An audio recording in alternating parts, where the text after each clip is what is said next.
जय जगन्नाथ। जगन्नाथ जी महाराज की कृपा आप पर बनी रहे। अपने इस विशेष वीडियो के द्वारा मैं आपको 25 नवंबर गुरुवार को जो गुरुपुख योग पड़ रहा है, ये एक विशेष योग होता है, विशेष समय होता है।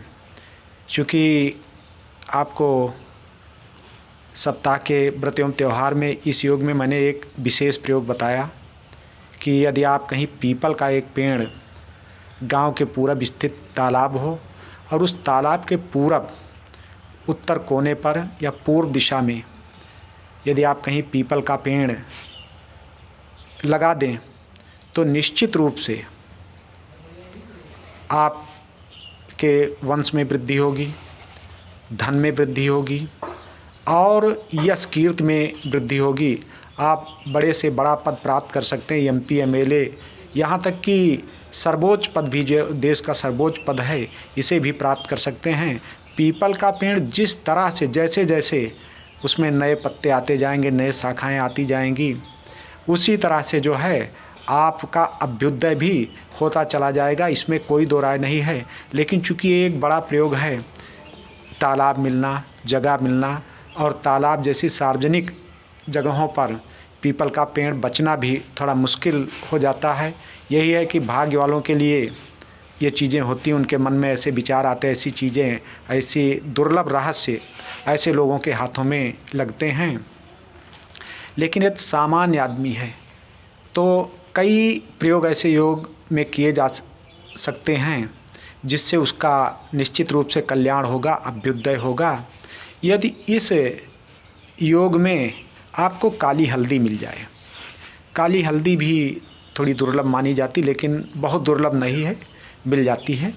तो काली हल्दी यदि मिल जाए तो इस योग में यदि काली हल्दी को ला करके आप अपने, यदि आप व्यापारी हैं, धन के स्थान पर गल्ला में रख दें, निश्चित रूप से ग्राहक बिल्कुल मधुमक्खियों की तरह जो है आपकी दुकान पर आने लगेंगे।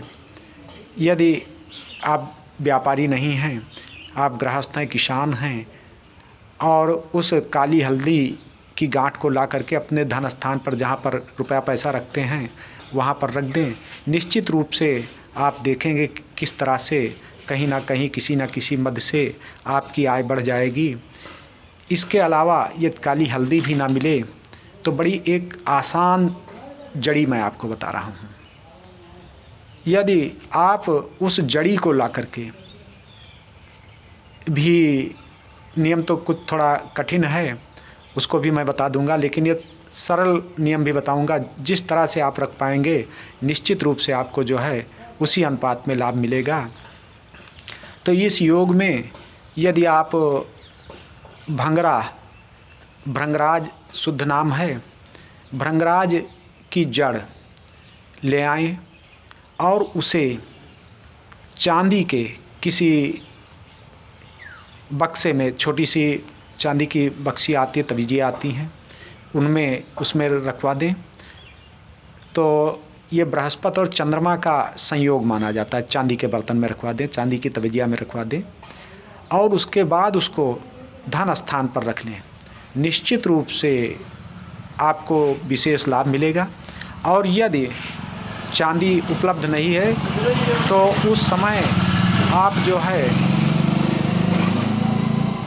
ऐसे ही ला करके उस जड़ी को, भृंगराज की जड़ को, और अपने धन स्थान पर रख लें। निश्चित रूप से भगवान की विशेष कृपा आप पर होगी, लक्ष्मी जी की विशेष कृपा होगी, गुरु महाराज की विशेष कृपा होगी और हर तरह से आपका कल्याण होगा। जय जगन्नाथ।